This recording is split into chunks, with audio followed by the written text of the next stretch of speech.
Bonjour, aujourd'hui dans la rubrique La parole est à vous, David Davo et Antonio Luque-Badio vont nous interpeller sur comment reconnaître le vrai du faux. Je vous présenterai ensuite le livre sur les dons spirituels et Franck apportera le message. Mais tout d'abord, la parole est à vous. Bonjour et bienvenue dans notre rubrique La parole est à vous. Aujourd'hui, j'ai la joie d'accueillir les pasteurs David Davo. Bonjour David. Ça va, Franck? Ça va bien. Et Antonio Luque-Badio. Bonjour Franck. Voilà, des fidèles de l'émission Glorieuse Destinée, où là, nous allons continuer sur le discernement, le don de discernement des esprits. On abordait des choses déjà intéressantes. Oui, n'hésitez pas à nous contacter. Dans notre boutique, il y a vraiment beaucoup d'outils de formation de la Gospel Vision Academy, comme celui-ci, ce best-seller, ce maxi-book sur les dons spirituels et la dynamique opérationnelle. Et nous sommes en train de préparer celui sur la délivrance. Alléluia. La délivrance est aussi la mission de l'Église. Et là, on va parler de quelques différences majeures qu'il est important de noter. Il nous faut marquer bien du discernement dans certaines choses. Tout ce qui touche à ceux qui viennent dans notre assemblée, dans la vie de l'Église, comme dans ces situations où il faut chasser les démons, faire des différences. Bien mesurer la différence, par exemple, entre les vrais et les faux chrétiens, par exemple. D'ailleurs, ça peut choquer. Ouais. Moi, je suis convaincu. Je sais que cette phrase-là, elle est surprenante. Moi, je suis convaincu. Et là, regardez, je suis convaincu que tu as fait des missions dans des églises. Ouais. Et il y a des gens qui ont été baptisés. Et tu commences à prêcher, le démon s'agite. Ben oui. Parce qu'ils ne sont pas vraiment convertis. Ouais. Ouais. Ils n'ont pas fait l'expérience d'une nouvelle naissance. Il y a vraiment des vrais et des faux. Ouais. Et comment connaître maintenant un vrai et un faux? Je pense que ça se verra par rapport aux fruits Amen. qu'il portera. 1 Corinthiens 6, ne savez-vous pas que les justes n'hériteront pas le royaume de Dieu? Ne vous y trompez pas, ni les impudiques, ni les idolâtres, ni les adultères, ni les efféminés, ni les infâmes, ni les voleurs, ni les cupides, ni les ivrognes, ni les outrageux, ni les ravisseurs n'hériteront le royaume. C'est là ce que vous étiez, quelques-uns de vous, mais vous avez été lavés, sanctifiés, justifiés au nom du Seigneur par l'Esprit de notre Dieu. Ce n'est pas parce qu'on a été plongé dans les eaux du baptême ou qu'on fréquente l'Église, qu'on a une Bible, qu'on est obligatoirement né de nouveau. Non, il faut naître de nouveau. Donc les prédicateurs ont une responsabilité, une lourde responsabilité. Laquelle, David? Mais moi, je prends un exemple. Un entretien. Un seul entretien pour baptiser quelqu'un. On me dit souvent, alors j'ai entendu cette théologie-là, de baptiser tout de suite dans le nom de Jésus-Christ. Ouais, d'accord, ouais. Et il s'engage à quoi? Moi, quand j'ai quelqu'un, je dis, tu t'engages à quoi? Quels sont tes éléments? Dans quoi tu veux t'engager?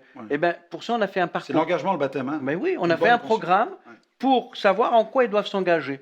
Et généralement, c'est un filtre. Hein. Et arrivé à la fin, ils ont des entretiens, on discute avec eux. Et puis, la Bible dit, celui qui volait, vole plus.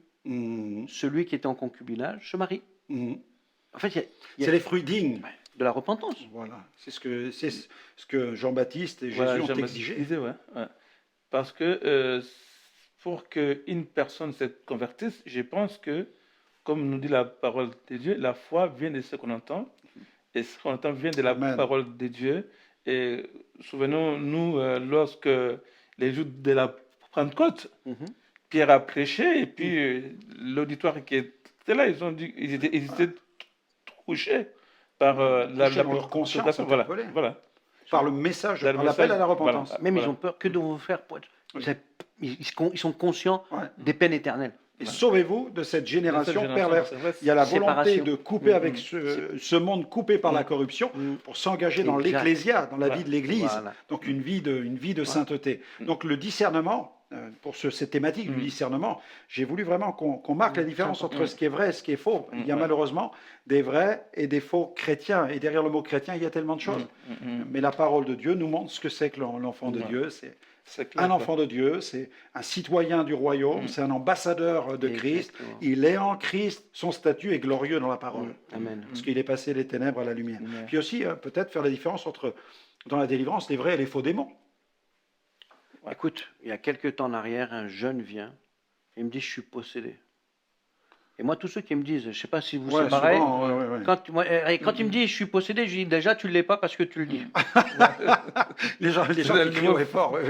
Déjà, on va discuter. Et en fait, c'était une oppression qu'il avait. C'était une oppression qu'il avait. Faire la différence entre l'oppression et la possession. L'oppression, on veut vous le dire, l'oppression, elle est vraiment extérieure. Hein. On voit Satan qui moleste, qui maltraite. La possession, c'est l'emprise à l'intérieur d'un ou de plusieurs mauvais esprits dans la vie d'une personne. Ouais, et puis les gens, moi je l'ai vu, on leur a dit, vous allez tomber, vous allez vous agiter, vous allez ceci, vous allez tout le long du message, vous allez. Voilà. Le gars il fait l'appel, pam, tout le monde fait ce qu'il a dit. On les conditionne, ils sont conditionnés. Ça c'est la manipulation. Exactement. Je crois de mémoire, parce qu'on est tous les deux, on est amis, hein, on parle. Tu as vécu une expérience où une femme était venue, elle était possédée, et puis toi tu es arrivé, je crois que c'est dans le sud de la France. Tu lui as montré que non. Oui, voilà, c'est important. Je passe souvent même beaucoup de temps à dire aux gens, à convaincre les gens qu'ils n'ont pas de démons, surtout ceux qui le crient haut et fort. Parce qu'on voit dans la parole de Dieu que jamais Jésus ne s'évertue à convaincre les gens qu'ils ont des démons et jamais il ne poursuit les démons. Non, mais en sa présence, les démons, les vrais, les vrais se manifestent. Et donc, il nous faut l'onction du Saint-Esprit pour révéler les démons. Donc, une différence entre les vrais... Oui, il faut le don de discernement. Différence entre les vrais et les faux chrétiens, faire la différence entre les vrais et les faux démons, faire la différence entre la chair et les démons aussi. Ce n'est pas la même chose. Non. La chair ne s'exorcise pas. La chair, ça s'est crucifié. Mais oui. C'est ça. Et donc, certains viennent, pasteur, veut prier pour moi, libérez-moi, je dois voir un démon parce que j'ai des pulsions impures. Alors, c'est vrai que l'ennemi, certainement, oppresse la personne, mais il n'y a pas de démon d'impureté à chasser. C'est crucifie ta chair et l'ennemi ne t'oppressera plus. Non. J'ai un démon de barbe à papa, il faut que je mange plein de barbe à papa tout le temps. Ou alors, des fois, des démons de pizza à 23h qui vous empêchent de dormir toute la nuit. C'est ça. C'est la différence, d'ailleurs. Les plaisirs de la chair qui conduisent à mal dormir. Et on voit aussi dans la parole de Dieu cette scène avec les fils de Séva. Il y avait en Israël quand même des exorcistes. Et David, tu vois dans la parole, ils ont vécu une mauvaise expérience. Moi, cette scène-là, je ne sais pas vous, mais je me barre à chaque fois, je la vis. Parce que les gars, moi j'ai la scène, quoi. Ils sont là en train de dire au nom de Jésus que l'apôtre Paul prêche. La formule. Et là, ils ont attrapé, ils se sont retrouvés. Et là, c'est le démon qui les chasse. Sortir par la fenêtre. Là, la scène, elle est extraordinaire. Parce qu'en vérité, c'est pas nous c'est pas nous en tant qu'hommes, mais c'est nous en tant que fils aussi, et fils de Dieu. En tant que fils de Dieu, que là, on a une autorité. On a ce mandat. Amen. Et là, faire les choses pour Dieu. Et on voit les exorcistes aujourd'hui, on voit comment même dans certains il faut boire quelque chose pour être délivré. On voit qu'il y a une action. Croix, tout ça. Non, c'est pas ça. La puissance est dans le nom d'une personne, d'une œuvre, c'est Jésus. Mais ce texte nous apprend quelque chose, c'est que les démons nous connaissent. Parce qu'on voit, l'esprit malin leur répondit, je connais Jésus, je sais qui est Paul. En fait, ils savent qui nous sommes. Est-ce que nous sommes bien connus des démons? Est-ce qu'ils ont peur de nous? Ça, c'est lorsque nous vivons vraiment dans la purification, dans la sainteté, dans la crainte de Dieu, loin du péché, les démons, ils ont peur de nous. Amen. Mais s'ils trouvent quelque chose de nous, donc quelque chose de lui en nous, et là, donc... ce que tu dis est fort, parce que tu nous ramènes à Jésus qui dit, le diable, il n'a rien en moi. Voilà, c'est ça. Donc, il ne faut pas que... Il disait, qui d'entre vous pourra me convaincre de péché? Et donc, dans ce domaine, je crois que c'est important qu'on puisse vivre proche de Dieu. Et on voit, il y en a aujourd'hui qui passent leur temps à traquer les démons pour s'octroyer un ministère de délivrance. Mais l'apôtre Pierre, on voit dans son ombre, lui, il ne faisait rien, il n'employait même pas la formule au nom de Jésus, mais il était tellement rempli de l'onction que lorsqu'il passait, la population mettait les possédés dans son ombre et les démons partaient. De même que Paul et les gens qui appliquaient des mouchoirs sur son corps, Paul n'employait aucune formule, mais simplement les mouchoirs faisaient fuir tous ces démons parce qu'il y avait l'onction du Saint-Esprit qui opérait avec le serviteur de Dieu. Non, mais c'est comme tous ceux qui veulent parler avec les démons. C'est ça, c'est des menteurs. Tu vas parler avec un menteur. Tu es qui, toi? Mais il dit ce qu'il veut. Moi, j'ai pas le temps à perdre. Un menteur, oui. On n'a pas le temps. Il y a un démon qui est là. Le problème aussi que beaucoup de des gens, ils voient des démons partout. C'est ça. C'est ça aussi les dangers. Ouais, ce que disait un revivaliste, le malheur, c'est que certains les voient partout et d'autres les voient nulle part. Et je crois que la parole de Dieu nous amène à l'équilibre. Revenez dans la parole de Dieu, parce que la parole de Dieu va vous amener à cet équilibre. Vous allez faire la différence entre les vrais, les faux chrétiens, les vrais et les faux démons, la chair et les démons, l'emprise démoniaque et la psychose, différence entre les gènes et les démons, différence entre l'oppression et la possession, différence entre l'exorcisme et la délivrance, entre le possédé et le pécheur, entre la possession et les maladies mentales. Il y a beaucoup de différences à faire. Et c'est par l'étude de la parole de Dieu que l'on parvient à maîtriser ces choses et à être des croyants, je dirais, équilibrés. Amen. Il nous faut l'équilibre. Bien, merci à vous. On laisse la place tout de suite à Liliana pour sa rubrique « Ressourcez-vous ». Il est évident que l'apôtre Paul fut le mieux placé parmi les apôtres pour aborder ce sujet tellement magnifique de la dynamique des dons spirituels. D'ailleurs, il a consacré plusieurs chapitres à ce sujet. Franck Alexandre a souhaité traiter tous ces dons au travers d'un maxi-book que vous retrouverez sur notre boutique en ligne www.gospelvision-international.com. Et je laisse la place à Franck. Pour éviter que des personnes contaminées par les démons ne prennent place dans les rangs des assemblées, il est important que les prédicateurs contribuent à d'authentiques conversions en prêchant le plein évangile. Car il faut faire la différence entre le vrai et le faux chrétien. Évoquant l'authenticité de la conversion avec les membres de Corinthe, Paul écrit ceci dans 1 Corinthiens chapitre 6, verset 9 à 11. Il écrit « Ne savez-vous pas que les injustes n'hériteront point le royaume de Dieu ?» Donc il marque bien la différence entre les justes et les injustes. Ne vous y trompez pas, ni les impudiques, ni les idolâtres, ni les adultères, ni les efféminés, ni les infâmes, ni les voleurs, ni les cupides, ni les ivrognes, ni les outrageux, ni les ravisseurs n'hériteront le royaume de Dieu. Et c'est là ce que vous étiez. C'est là ce que vous étiez, quelques-uns de vous. Mais vous avez été lavés. Voici là on a la définition du chrétien authentique. Mais vous avez été lavés, mais vous avez été sanctifiés, mais vous avez été justifiés au nom du Seigneur Jésus-Christ et par l'Esprit de notre Dieu. Amen. Et au Colossiens, chapitre 1er, versets 12 à 14, voilà ce qu'il écrit. « Rendez grâce au Père qui vous a rendus capables d'avoir part à l'héritage des saints dans la lumière, qui nous a délivrés de la puissance des ténèbres et nous a transportés dans le royaume du Fils de son amour, en qui nous avons la rédemption, la rémission des péchés. » Amen.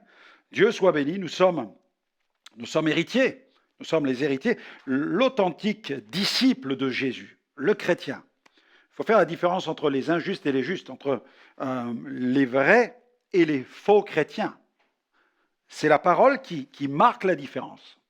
Et celui qui est enfant de Dieu, il est né de Dieu, il est né de nouveau. Et la parole de Dieu nous donne bien des critères concernant le statut de l'enfant de Dieu, le véritable enfant de Dieu.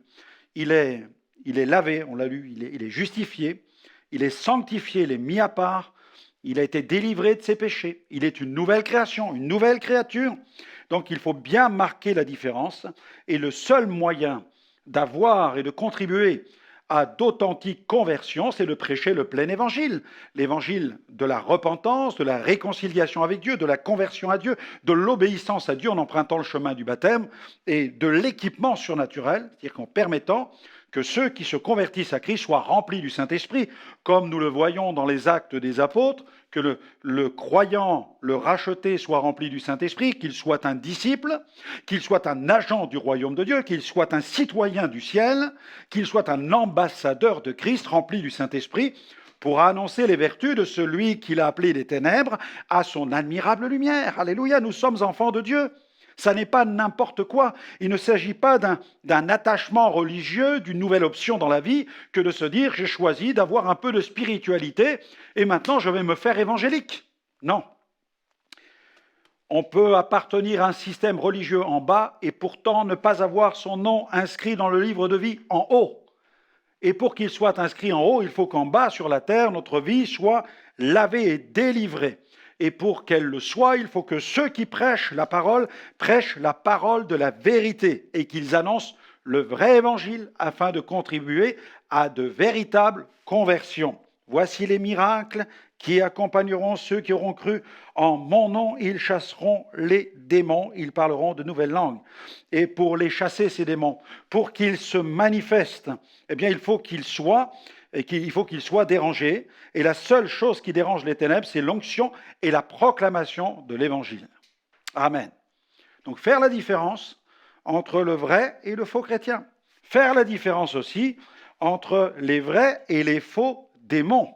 À cette faiblesse du message d'évangélisation que l'on peut parfois constater, s'ajoutent aussi malheureusement de faux enseignements sur la démonologie qui répandent toutes sortes de théories sur les démons, avec des listes interminables de démons, comme certains s'évertuent à le faire, les confondant avec les pulsions de la chair, les fragilités émotionnelles.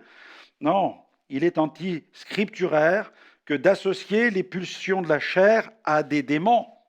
L'esprit d'impudicité, certains en parlent, il n'existe pas dans la parole. La Bible dit « fuyez l'impudicité ». Elle ne nous demande pas de chasser l'esprit d'impudicité, elle nous dit « fuyez » tout simplement l'impudicité. Dans 1 Corinthiens 6, 18. L'esprit d'idolâtrie, certains chassent. Esprit d'idolâtrie, va-t'en. Non, il ne partira jamais. Non, non. La Bible dit « fuyez l'idolâtrie ». 1 Corinthiens 10, 14. Et on pourrait citer une liste interminable de démons qui n'ont aucunement leur place dans les Saintes Écritures. Faire la différence entre le vrai et le faux chrétien, faire la différence entre les vrais et les faux démons, faire la différence entre la chair et les démons. Oui, ne confondons pas les œuvres de la chair avec les démons, parce que la chair ne s'exorcise pas. On a beau chasser les démons d'une personne qui est dans la chair, qui est liée par sa chair, qui est tenue par sa chair, rien ne se passera, parce qu'un démon se chasse, mais une chair, la chair du péché, elle se crucifie. Voilà. C'est ce que déclare la parole de Dieu. Nous trouvons cela dans les Saintes Écritures. Il est nécessaire de prendre conscience de cette réalité que ceux qui sont à Jésus-Christ ont crucifié la chair avec ses désirs. Galates 5, 24. Et le remède à la chair n'est pas la délivrance. Ce ne sont pas des séances interminables de délivrance pour triompher du tabac, pour triompher de l'excès d'alcool, pour triompher de telle ou telle chose. Je ne nie pas que Satan n'est pas derrière et qu'il n'oppresse et qu'il n'opprime pas et qu'il ment. Il fait son travail.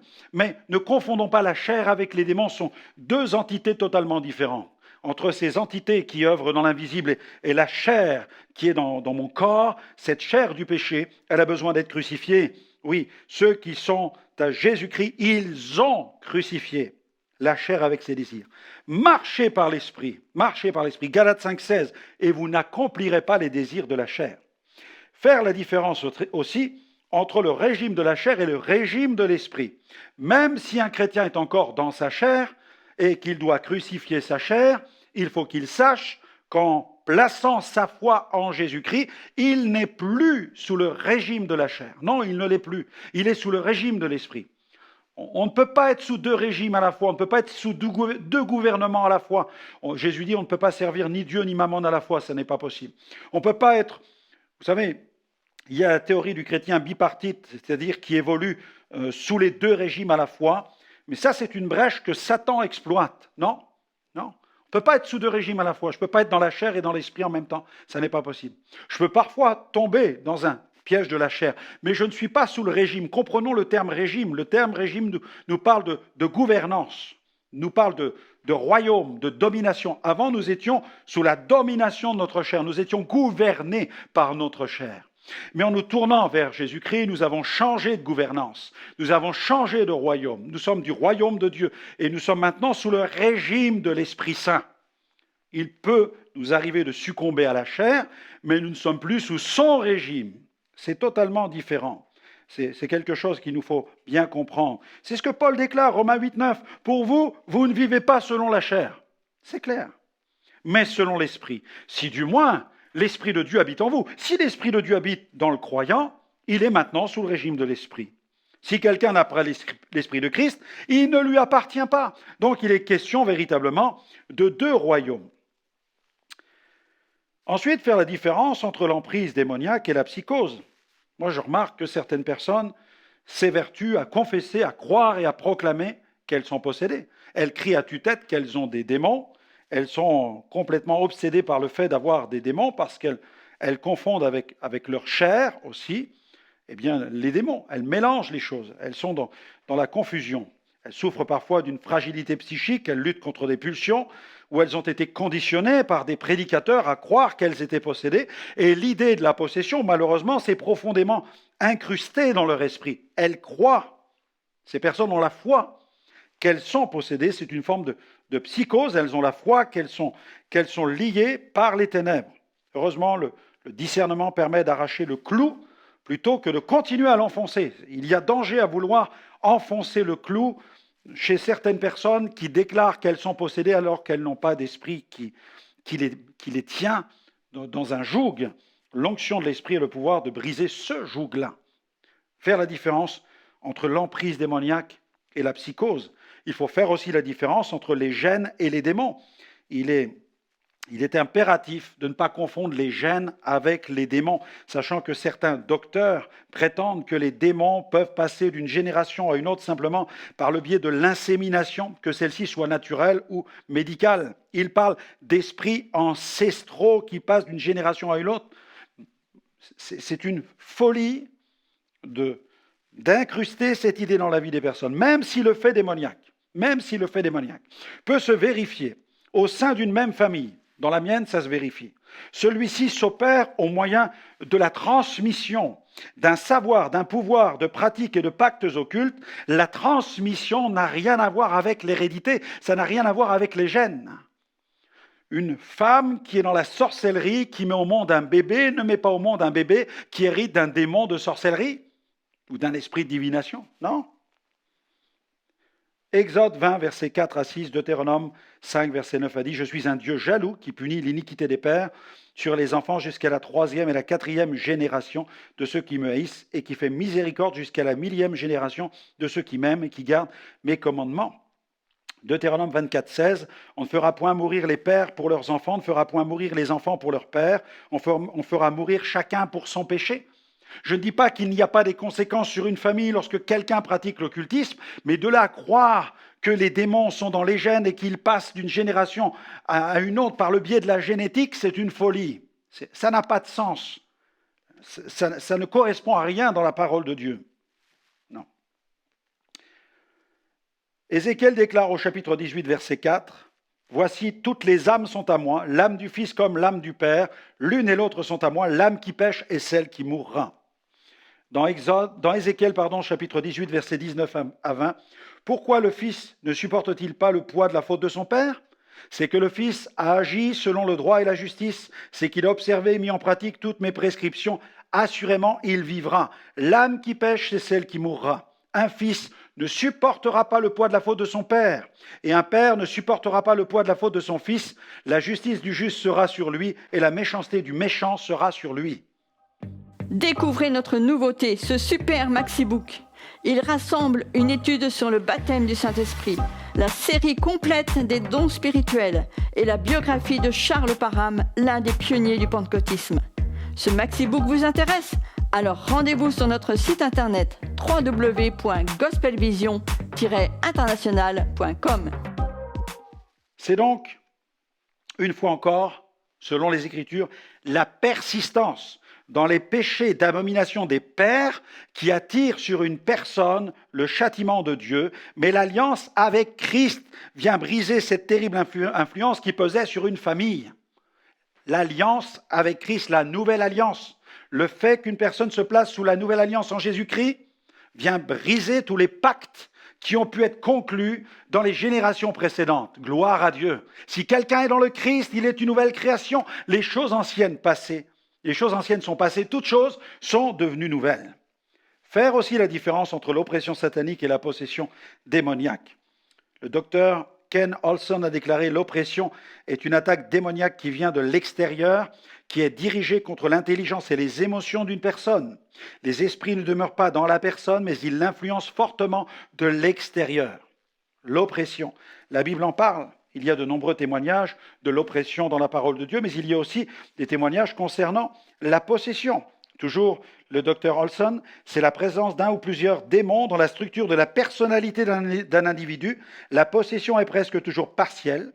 Les démons ayant dans une certaine mesure le contrôle de la pensée, des émotions, de la volonté, de l'esprit ou de la chair, mais pas un contrôle total. Une personne possédée par un démon conserve un certain contrôle sur elle-même, sur ses actions et sur ses émotions.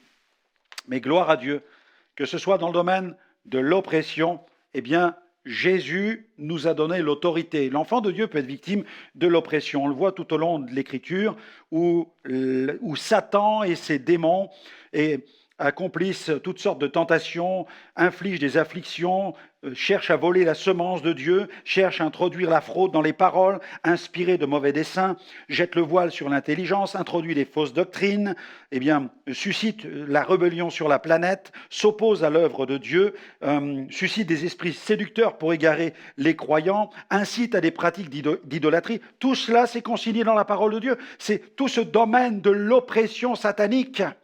Mais nous pouvons résister à cette oppression parce que nous sommes sous le régime de l'esprit. Gloire à Dieu. Et pour ce qui concerne les personnes qui sont possédées, eh bien, elles doivent savoir que nous avons, dans le nom de Jésus, quel que soit le degré de possession, quelle que soit la férocité des démons, nous avons reçu l'autorité pour chasser ces pouvoirs, pour chasser ces puissances démoniaques. Lorsque Jésus a équipé les 12, ou qu'il a équipé les 70, il les a équipés avec ce pouvoir de réprimer les démons. Il a dit, vous avez reçu l'autorité sur toute la puissance de l'ennemi, rien ne pourra vous nuire. Et il a dit à ses disciples, d'aller annoncer le royaume de Dieu. Il leur a dit, guérissez les malades et chassez les démons. Quand il a envoyé les 70, il leur a dit, chassez les démons et dites-leur, le royaume de Dieu s'est approché de vous.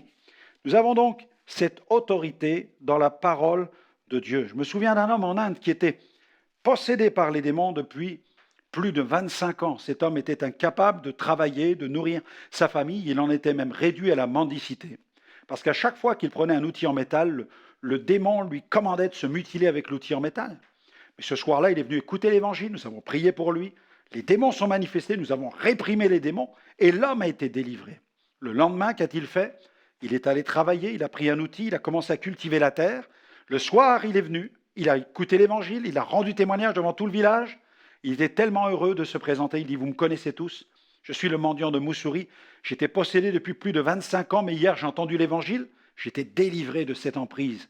Et tout au long de la journée, je suis allé travailler dans le champ.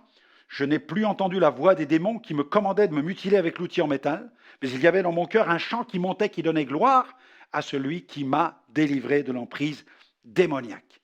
Dieu soit béni pour la puissance du Saint-Esprit qui permet de libérer tous ceux qui sont opprimés par les puissances de ténèbres. Nous avons reçu ce statut glorieux, nous devons occuper notre position spirituelle et nous devons exercer l'autorité qui nous est donnée contre les ténèbres parce que Jésus est triomphant. À Dieu soit la gloire. Le ministère de Franck et Liliane Alexandre, c'est tout d'abord prêcher l'Évangile dans des missions en France et à l'étranger, où Dieu se manifeste par des signes, des miracles et des prodiges. C'est un atelier de production-publication où sont réalisés tous ces livres, CD et DVD.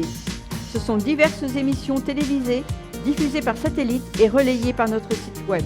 Et ce sont enfin des rencontres de renouveau pentecôtiste ouvertes à tous les chrétiens qui veulent progresser dans l'exercice des dons spirituels.